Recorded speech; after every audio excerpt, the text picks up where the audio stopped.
वो मिठाई हो सकती है, वो चाय हो सकती है, वो कॉफी हो सकती है. If somebody is craving for chips, again that could be a sugar addiction. Rising.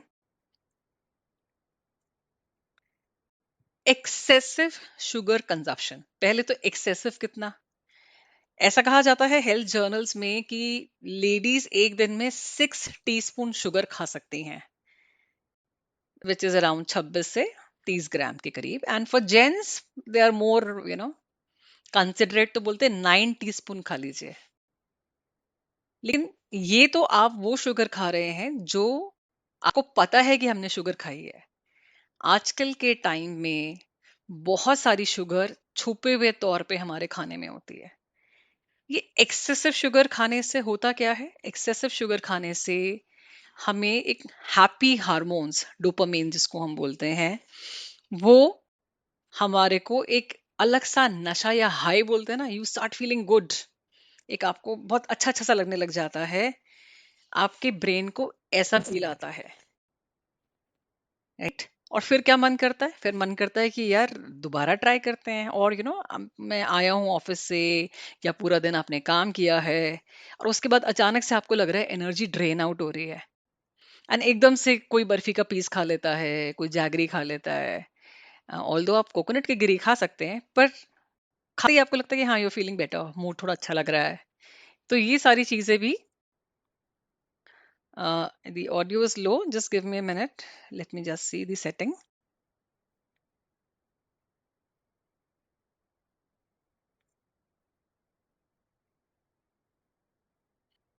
Okay, for me it's showing full audio. Is it better, Ashok ji? Yes, madam. So Okay. now it is better. So thank you so much for sharing it. Let's continue with the slide. Okay. Sugar से होता क्या है? आपने sugar खाया, आपको बहुत अच्छा सा लगा, ठीक है. शुगर हम सबको पता है, हम बोलते हैं सुक्रोज उसका केमिकल नेम है, जो कि फ्रक्टोज और ग्लूकोज से बनती है. बेसिकली जब भी हम कोई शुगर वाली चीज खा रहे हैं, वो हमारे ब्लड में ग्लूकोज लेवल को, या जिसको हम ब्लड शुगर लेवल कहते हैं, वो एकदम से बढ़ा देती है. जिन चीज़ों में कार्बोहाइड्रेट थोड़ा ज़्यादा होता है, जैसे कि फल हैं, सब्जियां हैं, कुछ सब्जियों में काफ़ी ज़्यादा होता है, तो उनसे भी ये प्रोसेस होता है. लेकिन क्या होता है, क्योंकि उनमें और भी चीज़ें हैं, प्रोटीन हो सकते हैं और न्यूट्रिएंट्स हो सकते हैं, फाइबर हो सकती है, उसकी वजह से एकदम से वो ब्लड शुगर लेवल नहीं बढ़ता. अगर आपको ध्यान हो, हमने एक सेशन में ग्लाइसेमिक इंडेक्स की जो बात करी थी, हम ये इसको वहीं पे रेफर कर रहे हैं. जब भी आप कोई शुगरी स्नैक या डेजर्ट खा रहे हो, इसमें मैं फल सब्जियों की बात डायरेक्टली नहीं कर रही हूँ, शुगरी स्नैक या डेजर्ट हो गया कि जो ऑलरेडी किसी तरह से आपने प्रिपेयर किया हुआ है, सो दैट मीन्स उसमें जो शुगर है, या कोई कोल्ड ड्रिंक आप ले रहे हैं, तो उससे क्या हो रहा है कि एकदम से शुगर हाई हो जा रहा है. बॉडी में शुगर मेंटेन रखने की कोशिश की जाती है बॉडी के द्वारा, और body is a very intelligent machine. वो कोशिश करती है कि बिना हमें बताए, बिना हमें जताए, वो बेचारी लगी रहती है कि जब तक हो सके भाई खींच लीजिए, आगे करते रहिए. लेकिन काफी टाइम तक ये चीजें नहीं हो पाती हैं. तो क्या करती है वो, जैसे ग्लूकोज एकदम से आपके ब्लड में बहुत ज्यादा आया, so it releases hormone pancreas से, जिसको हम बोलते हैं इंसुलिन, राइट? तो इंसुलिन क्या करता है कि उस ब्लड ग्लूकोज को मेंटेन करता है, और वो जो उससे एनर्जी है उसको सेल्स के पास तक ले जाता है. मतलब ब्लड से ग्लूकोज और वो जो इंसुलिन हार्मोन है, दोनों ट्रैवल करते हैं, जो हमारी बॉडी के अलग अलग सेल हैं, जिनको एनर्जी के लिए ग्लूकोज चाहिए. वो वेट कर रहे होते हैं कि भाई अभी इंसुलिन भी आएगा और ग्लूकोज भी आएगा. और आप सोचिए, इंसुलिन जो है वो एक ताले की चाबी की तरह है. तो इंसुलिन के जो रिसेप्टर्स होते हैं, वो सेल के रिसेप्टर्स के साथ जाके वो सोचिए ताला खोलते हैं, तब जाके वो सेल वो ग्लूकोज ले पाते हैं, और उससे हमारी बॉडी को एनर्जी मिलती है. अब इसको हम रिलेट करते हैं जो हमने इसकी पहली वाली स्लाइड में देखा था दोबारा से. तो आपने कोई शुगरी स्नैक या डेजर्ट खाया, आपके ब्लड शुगर जो है लेवल्स हैं, वो एकदम से ऊपर चले गए. उसको मेंटेन करने के लिए बॉडी ने इंसुलिन रिलीज किया, जो कि एक हार्मोन है, और उससे क्या हुआ कि वो ब्लड शुगर लेवल को नीचे लेके आएगा। पर क्योंकि ये एकदम से स्पाइक किया था, तो इंसुलिन भी एक सोचिए एकदम से उसको खींच के नीचे ले आता है। ये जो रैपिड चेंज हुआ ना ब्लड शुगर लेवल में, इसमें क्या होता है, हमें एकदम से ड्रेन आउट वाली फीलिंग होती है कि एकदम से we are feeling very good, बहुत अच्छा लग रहा था हमें, फिर एकदम से वो ब्लड शुगर लो हुई, तो आपको लगता है कि यार मजा नहीं आया, थोड़ी सी वीकनेस लग रही है, कुछ तो गड़बड़ है। And then you go and you eat another piece of that thing so that you can feel the same energy. तो ये जो हाई एंड लोज हैं, ये ज्यादा खतरनाक होते हैं। और यही जो आदत होती है, ये शुगर क्रेविंग्स में बदल जाती है। आपका मन करेगा कुछ खाने का, राइट? और जब ये शुगर क्रेविंग्स, ये आप नहीं कंट्रोल कर पाते, बहुत एकदम से जब वो लो हो जाता है, आपको ध्यान होगा कई बार क्या होता है कि आपको पता है कि मुझे डाइट में शुगर कम करनी है। जैसे मेरी ऑडियंस में कुछ लोग हैं जो डायबिटिक हैं, आपको पता होता है, सब चीजें हमें आज की डेट में पता है। अच्छी चीज ही टेक्नोलॉजी की ये है कि सारी इंफॉर्मेशन अवेलेबल है, तो we know it very well कि क्या हमें खाना है, क्या हमें नहीं खाना है। लेकिन एक वो मोमेंट होता है ना जिसमें आप कंट्रोल ही नहीं कर पाते, इतनी तेज, मतलब आप किसी, हो सकता है भूख लग रही हो या एनर्जी लग की जरूरत हो, या आपको लगता है कि I am not able to control, it is not about your will power. तो मैं ये नहीं बोलूंगी कि वो गलती आपकी टोटली होती है, क्योंकि उस टाइम पे ब्लड शुगर इतना एकदम से लो हो जाता है, आपके दिमाग को वो हैप्पी हार्मोन या डोपामीन चाहिए या वो हाई चाहिए कि आप कंट्रोल नहीं कर पाते, राइट? सो इस कंडीशन को बोलते हैं कि ये जो शुगर टॉलरेंस है ना हमारी बॉडी की, इसमें प्रॉब्लम आ गई है। तो शुगर टॉलरेंस क्या हुआ कि आपने मीठा खाया, लेकिन उस मीठे से आपको उतना जो एक हाई मिलनी चाहिए तो वो नहीं मिली। तो इस बार जब आपने मीठा खाया,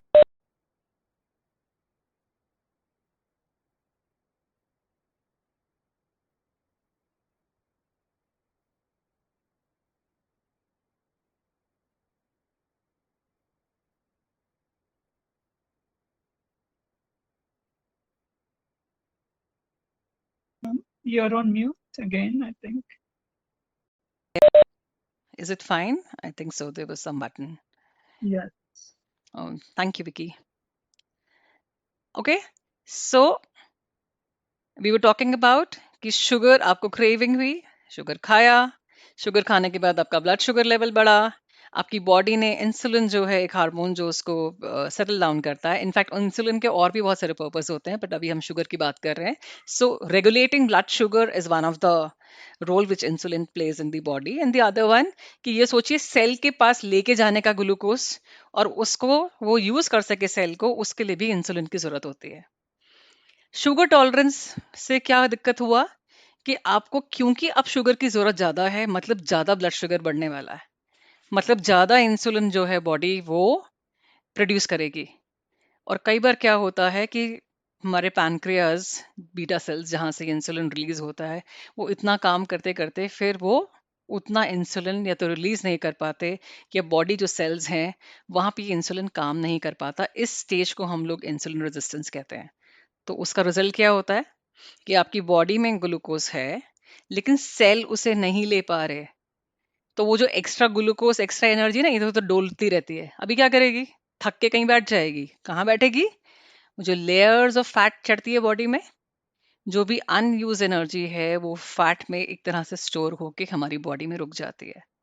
अब नाउ द प्रॉब्लम इज कि ये जो आपकी बॉडी में एक्स्ट्रा फैट आ गया, fat is also energy, right? In fact अगर हम फैट के ब्रेकडाउन की बात करें, तो वो कार्बोहाइड्रेट और प्रोटीन से डबल से भी ज्यादा एनर्जी देता है, लेकिन उसको खोलने के लिए भी चाबी चाहिए होती है। तो अभी ये जो फैट बैठा हुआ है, ये ऐसा है कि अगर आप कहीं सफर में जा रहे हैं और आपकी गाड़ी में पेट्रोल डालना है, पेट्रोल है आपके पास, पर उसको आपने बॉटल में भर के डिक्की में डाल दिया है, not in the area where it should go, तो क्या गाड़ी चलेगी? नहीं चलेगी। फिर आप क्या करेंगे? पेट्रोल पंप के पास रुकेंगे, वहां पे थोड़ा पेट्रोल डलवाएंगे, और सोचिए 2 बॉटल अपने और उठा के पीछे बाजू डिक्की में रख लिया, and then again the process goes. So जो आपकी डिक्की में वो पेट्रोल भरता जा रहा है वो अनयूज है, जब तक आप उसको सही जगह पे डालेंगे नहीं, it will not work. So body के फैट के साथ भी यही दिक्कत है। It is very easy for the body कि वो जो एक्सेस ग्लूकोज है, क्योंकि वो लेवल तो उसको मेंटेन करना है, तो उसको फैट में कन्वर्ट तो कर देंगे, पर उस फैट को हम एकदम से ब्रेक डाउन करके वापस उससे एनर्जी नहीं लेते। और प्लस हमें वो एडिक्शन भी चाहिए था हाई वाला। तो शुगर का जो मामला है वो चलता रहता है, and that becomes a problem. कुछ symptoms I will discuss on sugar addiction. You will be surprise, मीठे की बात तो हमने कर दी। सॉल्ट क्रेविंग्स, जी हाँ, जब आपको मन करता है ना कि कुछ नमकीन खाना है, तो वो नमकीन क्यों खाते हैं? क्योंकि जब हम शुगर खाते हैं, sugar is empty calories. Sugar में एज सच कोई न्यूट्रिएंट नहीं होते, सिर्फ कैलोरीज होती है। तो बॉडी में क्या हुआ, एनर्जी तो आपने दे दी, लेकिन हमारी बॉडी को ग्रो करने के लिए, रिपेयर करने के लिए और भी बहुत सारी चीजें चाहिए होती हैं, अब वो तो मिल नहीं रही। तो उसकी वजह से क्या होता है, बॉडी में कुछ कमी लगती है, तो body starts craving for salt also. So अगर आपको सॉल्ट क्रेविंग्स हो रही हैं, that is also a symptom of sugar addiction. Skin health, body के जो प्रोटीन्स जो शुगर हैं, स्पेशली जो स्किन की हम बात कर रहे हैं, वो कुछ ऐसे नए मॉलिक्यूल्स बनाते हैं जिसकी वजह से, जो हम आपने नाम सुने होंगे, कोलाजन बोलते हैं ना, स्किन के लिए कोलाजन चाहिए, हेयर के लिए कोलाजन चाहिए, इलास्टिन, जिनकी वजह से आप यंग रहते हैं, स्किन में एक इलास्टिसिटी होती है, ये उस पे इफेक्ट करते हैं। अगर आपको लगता है कि बार बार you are feeling drained out, खाना खाया तो ड्रेन्ड आउट, थोड़ा सा कुछ काम किया, बहुत बार बार थकान लगना, या आप काम तो कर रहे हैं but you are not feeling energetic, मन कर रहा है कि बस आज छुट्टी हो जाए, कुछ नहीं करना, आज तो बैठेंगे नेटफ्लिक्स देखेंगे। So that is also a sign of sugar addiction. कुछ लोग क्या करते हैं, मतलब I have lived a life like this, ये सिर्फ टेक्स्ट वाली चीजें नहीं है, और बहुत मुश्किल होता है शुगर एडिक्शन को आज की डेट में भी। अगर आप ध्यान नहीं रखें, this is something which will just catch you like this. So ये जो है ना, ये वाला मेरा फेवरेट है, हाइडिंग शुगर हैबिट्स। मतलब क्या होता है, आपको पता है शुगर नहीं खानी मुझे, आप सोच भी रहे हो कि नहीं खाएंगे, फिर क्या होता है, आपका मन बहाने ढूंढने लग जाता है। ओहो, अभी ऐसा हो गया था, इसलिए मैंने शुगर खा लिया, हम तो किसी के घर गए थे, इसलिए हम शुगर नहीं खा पाए। यहाँ पे my family is also here in this session. So whenever I will go to my parents house, तो मैं वो चीजें बोलूंगी कि यार पेरेंट्स के घर जाके तो खा ही सकते हैं, या आज सेलिब्रेशन है, आज मेरा बर्थडे है। So these are not actually only emotional reasons. These are signs of sugar habits or hiding those sugar habits, कि आप उसे किसी और नाम से अपने माइंड को सिर्फ जस्टिफिकेशन दे रहे हैं कि शुगर एडिक्शन आपको है और आप उसे मानना नहीं चाहते हैं। और एक और चीज, कई बार होता है ना, ऐसी कुछ भी खाने का मन कर रहा है, आपको पता है आपको भूख नहीं लगी है, आपको पता है पेट भरा हुआ है, बट फिर भी you just feel like munching on something.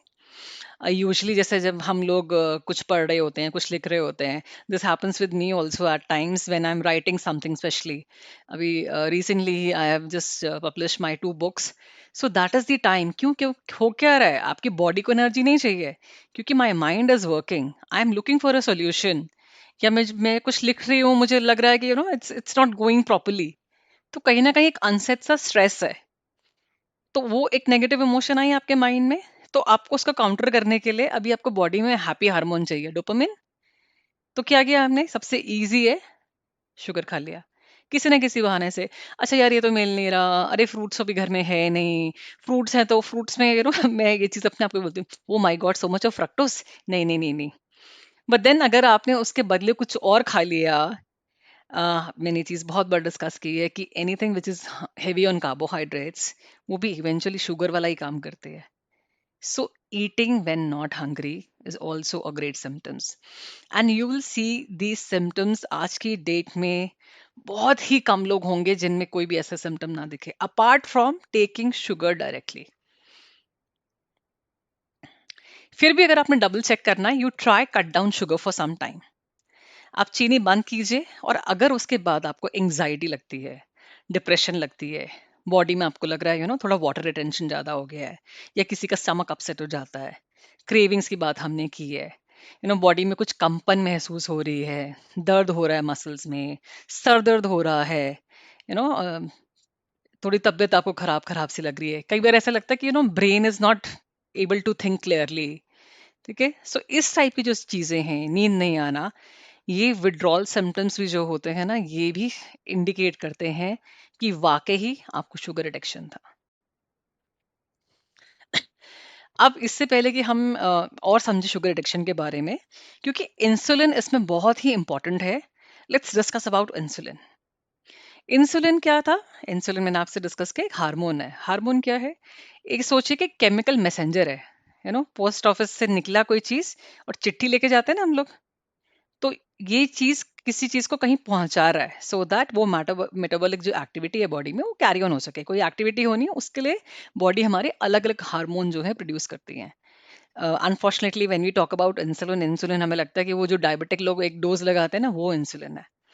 So insulin एक अच्छी चीज है, अगर वो कंट्रोल में रहता है तो इनफैक्ट उसकी बहुत ज़्यादा ज़रूरत है। अगर आपकी बॉडी ने प्रोटीन भी अगर यूटिलाइज करना है ना, बॉडी में आपने कोई एक्सरसाइज की, रिपेयर किया, सब कुछ बॉडी को चाहिए भैया कि वापस से शरीर रिपेयर किया जाए, उसके लिए भी इंसुलिन की ज़रूरत है। So it is not something we have to scared of. Insulin sensitivity जो है वो इम्प्रूव होनी चाहिए। इंसुलिन रेजिस्टेंस, कि जब बॉडी में इंसुलिन काम करना बंद कर दे, वो दिक्कत है। तो इंसुलिन क्या है? शॉर्टकट में एक हार्मोन है जो कि प्रोटीन से बना हुआ है। So that means when you are eating high protein food, तो आपके जो बहुत सारे अच्छे हार्मोन्स हैं उनमें भी प्रोटीन काम करता है। ऐसा डायरेक्टली नहीं होता कि सिर्फ आपको लगता है कि बॉडी में मसल बनाने हैं तो बस जो जिम जा रहा है वही प्रोटीन खाएगा। It is not like that. So हमारी जो पैनक्रियाज होते हैं, पेट के पीछे एक ऑर्गन होता है, वहाँ से ये रिलीज होता है। और ये क्या कर रहा है? ये जो ग्लूकोस है, जैसे मैंने पहले भी एक्सप्लेन किया, ये ग्लूकोस को लेके जाएगा बॉडी के सेल्स तक, ठीक है? और वहाँ पे जो बॉडी के अलग-अलग सेल हैं, या मतलब पूरी एंटायर बॉडी में ही हमको चाहिए, तो वहाँ पे वो जो सेल्स हैं, वो उससे एनर्जी बनाएँगे। उन्हें नहीं मतलब ना कि हमने दाल मखनी खाई, कि हमने नान खाया, कि हमने अंडा खाया। उनको तो बेसिक सिंपल बिल्डिंग ब्लॉक्स में जो है, वो एनर्जी इस फॉर्म में चाहिए, ग्लूकोस के फॉर्म में। Right? So carbon, hydrogen, oxygen and repair के लिए ऑब्वियसली नाइट्रोजन ऑल्सो जो हमें प्रोटीन के थ्रू मिल जाती है। सो और जैसे मैंने बताया कि प्रोटीन या अमाइनो एसिड्स जो प्रोटीन का बिल्डिंग ब्लॉक होते हैं, इसका मतलब बॉडी के रिपेयर के लिए, ठीक है, ग्रोथ के लिए भी इसकी जरूरत है। तो इंसुलिन ने मेन काम क्या किया, जो उसका मेजर रोल हम समझते हैं, कि सेल्स तक ग्लूकोज पहुंचा दी। काफी बार मैं ये चीज पे एम्फेसिस डाल चुकी हूँ।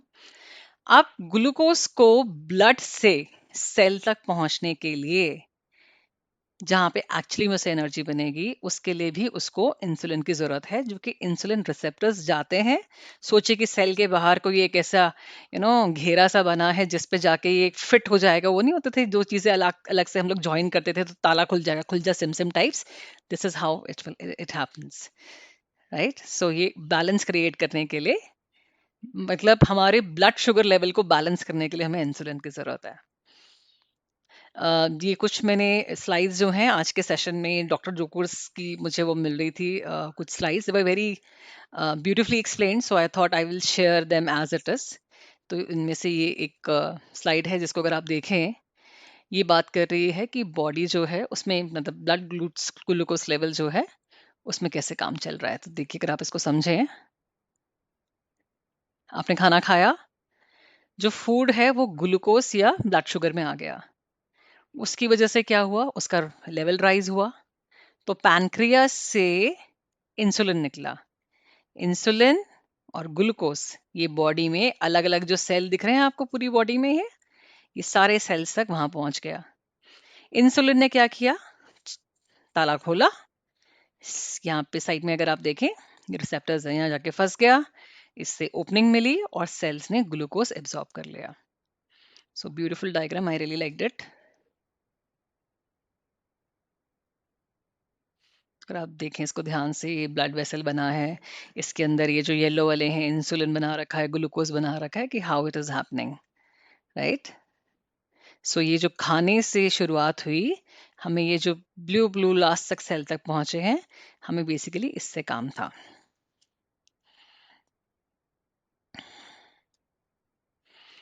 अब बात करते हैं इंसुलिन रेजिस्टेंस क्या है। कई बार बॉडी जो होती है, ये जो इंसुलिन हमारी बॉडी ने बनाया है ना, उसके ऊपर ठीक से रिस्पॉन्ड नहीं कर पाती है, राइट? मतलब कि सेल्स जो हैं वहां पे जाके वो इंसुलिन रिसेप्टर्स जो जो होते हैं उस पे इंसुलिन फिट नहीं हो पाता। तो जैसा मैंने पहले एक्सप्लेन किया था, वो अगर फिट नहीं हो पा रहा, तो मतलब बॉडी में ग्लूकोज है, लेकिन सेल्स जो हैं वो ग्लूकोज नहीं ले पा रहे हैं। और क्या होता है जब ये प्रॉब्लम आती है इंसुलिन रेजिस्टेंस की, धीरे धीरे अब क्या होगा, बॉडी क्या करेगी, भाई पहला वाला इंसुलिन नहीं काम करा, भाई थोड़ा और इंसुलिन प्रोड्यूस करो। तो थोड़ा सा चलो बॉडी थोड़ा और बेटर काम करेगी। फिर थोड़ा टाइम बाद फिर again cells are not able to take glucose, तो बॉडी क्या कर रही है, फिर दोबारा इंसुलिन प्रोड्यूस कर रही है। तो ये प्रोसेस जो है होता रहता है। तो इंसुलिन रेजिस्टेंस जो है ये धीरे धीरे बिल्डअप होता है, it doesn't happen in a day. लेकिन अनफॉर्चुनेट चीज जानते हैं क्या है, कि काफी बार इंसुलिन रेजिस्टेंस हमें बहुत टाइम से होता है, पर क्योंकि इंसुलिन टेस्ट कराना हमारे वो जो स्टैंडर्ड टेस्ट की लिस्ट होती है उसमें कभी नहीं होता है, हम जो उसके सिम्टम्स होते हैं उसको भी पहचानने से इनकार कर देते हैं कि जब तक भैया ब्लड शुगर लेवल नहीं बढ़ेगा या मेरा HbA1c सही आ रहा है, मतलब मुझे कोई दिक्कत नहीं है। लेकिन ऐसा होता नहीं है। ये बैकग्राउंड में कार्यक्रम चल रहा होता है, और इसकी की वजह से और बहुत सारे डिजीजेस हैं जो हमें हो सकते हैं, right. So in short, insulin resistance वो कंडीशन हो गई जब धीरे धीरे बॉडी को इंसुलिन वाला काम निकालने के लिए ज्यादा इंसुलिन प्रोड्यूस करना पड़ता है, लेकिन ग्रेजुअली लिवर उतना इंसुलिन जो है वो नहीं प्रोसेस कर पा रहा होता है, और आपको बॉडी में दिक्कत आ जाती है। सो इसको अगर आप शॉर्ट में देखें, अगेन अनदर स्लाइड, कि कार्ब्स का जो क्रेविंग है वो इंक्रीज हुआ। आजकल जंक फूड, फास्ट फूड जो है, ऑब्वियसली वो हम खा रहे हैं, तो एकदम से हमारा ब्लड ग्लूकोज लेवल बढ़ गया, पैनक्रियाज ने इंसुलिन रिलीज किया, पर जो सेल्स हैं वो इंसुलिन जो है वो नहीं ले पा रहे हैं। फिर क्या हो रहा है, सेल्स में एनर्जी की कमी हो गई, ज्यादा इंसुलिन और प्रोड्यूस किया, ज्यादा इंसुलिन प्रोड्यूस करने से इन्फ्लेमेशन क्या होता है, इन्फ्लेमेशन जब बॉडी अपने जो सेल्स होते हैं वो लड़ाई करते हैं ना किसी चीज से, उससे भी नेचुरली वो इन्फ्लेमेट हो जाती है। पर एक्सेस इन्फ्लेमेशन हमारे लिए अच्छा नहीं होता, and then again to control that thing, again it's a cycle, you again want to feel good, you again want to have glucose। और ये जो प्रॉब्लम है इंसुलिन रेजिस्टेंस की, it's like a cycle which is just moving on। एक और term होती है insulin sensitivity.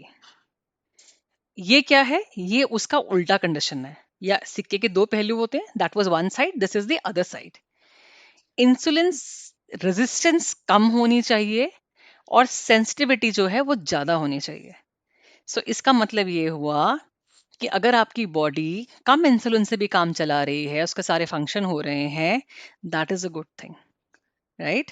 सो क्या करती है, ये इन्फ्लेमेशन को लोअर करती है, फैट लॉस जो है उसमें हेल्प करती है, शुगर जो क्रैशेस हो रहे हैं उसमें हेल्प करती है, जो डिजीजेस किसी को अगर है, या किसी को बोलते हैं ना आजकल भूलने की, एल्जाइमर्स अगर आपको पता हो, that is termed as type 3 diabetes nowadays. So type 3, in fact आपने टाइप 1 टाइप 2 तो सुना ही होगा। टाइप 1 में जब बॉडी में नॉर्मली हम ये बोलते हैं कि छोटी उम्र में होता है, but then it can develop at any time, कि बॉडी में इंसुलिन जो है कम मात्रा में पहले से ही प्रोड्यूस होता है, सो दैट मीन्स वो सारे फंक्शंस जो हैं उसमें प्रॉब्लम हो रही है। सो टाइप 1 डायबिटिक अगर कोई है, और स्पेशली चाइल्डहुड से ये चीज़ हो जाती है, सो वो कंडीशन थ्रू आउट लाइफ चलती है। टाइप 2 डायबिटिक होते हैं जो बेसिकली लाइफस्टाइल प्रॉब्लम की वजह से या गलत खान पान की वजह से, जहाँ पे ये इंसुलिन रेजिस्टेंस जो है ये डायबिटीज जो कि उसमें एक तरह से रिजल्ट कर देती है।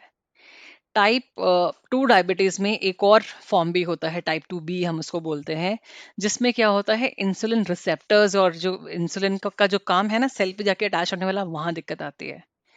जो हम ब्रेन के फंक्शंस की बात कर रहे हैं, जैसे अल्जाइमर्स, आपको पता होगा आजकल हमारे बड़े बूढ़ों में ये काफ़ी चीज़ है, इनफैक्ट आजकल यंग एज में भी people are having this problem, उसको टाइप 3 डायबिटीज़ कहा जाता है। And then you have gestation diabetes, कई बार mothers when they are pregnant they also have this diabetic condition, और उसका रीज़न भी कहीं ना कहीं इंसुलिन रेजिस्टेंस होता है। और during pregnancy it becomes very difficult situation, अगर ये कंडीशन आ जाती है माँ को और बच्चे की, दोनों की ही हेल्थ को इससे खतरा होता है। Okay, so let's move further. Insulin resistance क्यों होता है? इंसुलिन रेजिस्टेंस बहुत सारी चीज़ों की वजह से होता है, और ये जो हमने फैक्टर्स लिखे हैं इनकी वजह से वो चीज़ें कंडीशंस और जल्दी आ जाते हैं. So being overweight, obesity, high sugar food, या high carb meal, extra calories in the body, बिल्कुल जिनका लाइफ में मूवमेंट ज़्यादा नहीं होती है, स्ट्रेस जो लोग बहुत लेते हैं, again smoking, high blood pressure, sleep issues, ये सारी ही चीज़ें अगर आप ये देखिए सब चीज़ें एक्चुअली में रिलेटेड भी हैं. ये जो हम पीसीएस, ये ओवरी डिजीज की भी बात करते हैं, तो ये सारी चीज़ें भी कहीं ना कहीं सब इन हार्मोनल हेल्थ से रिलेटेड होती हैं. सो जब आप अपनी डाइट का ध्यान रखते हैं, सेडेंटरी लाइफस्टाइल को चेंज करते हैं, स्ट्रेस लेना कम करते हैं, और ये सब चीज़ें ऐसा नहीं होता कि मैं मतलब I am just losing on weight लेकिन मेरा स्ट्रेस कम नहीं हो रहा. अगर आप इसको सही तरीके से फॉलो करें तो ये सारी जगहों पे इकट्ठे काम होता है. When you will start feeling happy, आपका स्ट्रेस ऑटोमेटिकली चीज़ें कम हो जाती हैं. आपको अगर अलग से डोपामिन की ज़रूरत नहीं है, it becomes easier to quit habits like smoking. If somebody is really healthy you will hardly see them कि कोई एक हेवी ड्रिंकर या स्मोकर है. बहुत मुश्किल होता है जब तक कि कोई किसी मेजर डिप्रेशन में ना चला जाए. Otherwise a person who is fit and healthy, आप देखेंगे वो अपनी लाइफ के सारे ही एरियाज में अच्छा कर रहा होता है. Let's discuss some science of insulin resistance now. Tend to be overweight. I believe I have insulin resistance. In fact, मुझे था होगा ही काफ़ी उससे, because I have been overweight for quite some time. In fact, for long years. So आज की date में things are very different. तो इसलिए जो भी मैं चीज़ आपके साथ शेयर करती हूँ ना, it is based on my personal experience also. वो सिर्फ किताबों का ज्ञान नहीं होता, क्योंकि a person who has been through that journey, उससे अच्छा कोई समझ ही नहीं सकता. एक होता है ना किसी ने पढ़ाया ऐसा होता है, ऐसा लगेगा. तो अभी जितने मैंने आपसे साइंस एक्चुअली सारे डिस्कस किए ना, हर चीज मैंने महसूस की है. कैसा लगता है, then how you want to go for shortcuts, what is it, craving क्या होती है, वो बहुत अच्छे से मुझे चीजें समझ में आती है. So anyways, so and losing weight becomes a yearly project. हर साल न्यू ईयर आएगा, हम वेट लॉस करेंगे. हर साल दिवाली आएगी, उसके बाद अभी पक्का दिवाली निपट जाए, या कोई शादी आएगी ना, तो फिर लगता है कि अरे ये उस ड्रेस में फिट होना है, उसके लिए करेंगे. राइट. लेकिन ये सारे रॉन्ग रीजंस होते हैं. In fact it is only after your 40s and 50s that you realise कि एक्चुअली में हमें पतला होना इज नॉट अ रीजन. वो that is only a side effect. अगर आप अपना हर चीज में ध्यान रखते हैं, हमें फिटनेस चाहिए, हमें एनर्जी चाहिए, हमें स्ट्रेंथ चाहिए, we want to enjoy our life. मतलब जब टाइम था एंजॉय करने का, I have seen it with ladies and gents alike. जब टाइम था एंजॉय करने का, तब तो हम लोग काम कर रहे थे, we were building our careers. Right. My career started quite early. मतलब I was hardly I think 18 और 19 years, I had got a good job. तो मतलब पूरा ध्यान ही, एंड दैट इज हाउ जो जितनी डाइटरी हैबिट्स थी खराब वाली ना, वो 17 कप चाय पीना, ब्रेकफास्ट नहीं करना, लंच 4 बजे हो रहा है, डिनर 2 बजे हो रहा है. So you can imagine why, because all your focus is there. और जब आपको थोड़ा सा टाइम मिलता है, you really want to enjoy, तब या तो आपकी दवाइयाँ इतनी बढ़ चुकी होती हैं, आप चाह के भी वो चीज़ एंजॉय नहीं कर पाते. आप लोगों ने ये चीज़ नोटिस की होगी, आप पहले बोलते बच्चे सेटल हो जाएं, बच्चे सेटल हो जाएंगे, then something else will come up. But till the time you do not prioritize yourself, nothing will change. Remember, अगर हमको कोई प्रॉब्लम है ना, वो हमको ही सॉल्व करनी है. किसी के पास पैसा नहीं है, आप उसे पैसा दे सकते हैं. किसी को कुछ चीज समझने में दिक्कत हो रही है, आप उसको ज्ञान दे सकते हैं, कोई हेल्प उसको मिल सकती है. But if we are stuck in bad health, तो उसका सोल्यूशन हमें खुद ही निकालना पड़ता है. Our pain is our pain. कोई हमसे बोलता अच्छा अच्छा अच्छा ऐसा हो रहा है, उनके बोलने से ना हमारी कंडीशन में फर्क पड़ रहा है, एंड देखा जाए ना उनको हमारी कंडीशन में फर्क पड़ रहा है. सो कैसी जिंदगी जीना चाहेंगे आप? मतलब मेरे केस में I think the wake up call was, मुझे डॉक्टर्स ने बोला ही हुआ था कि by 45 you will be on wheel chair. And today I have entered into my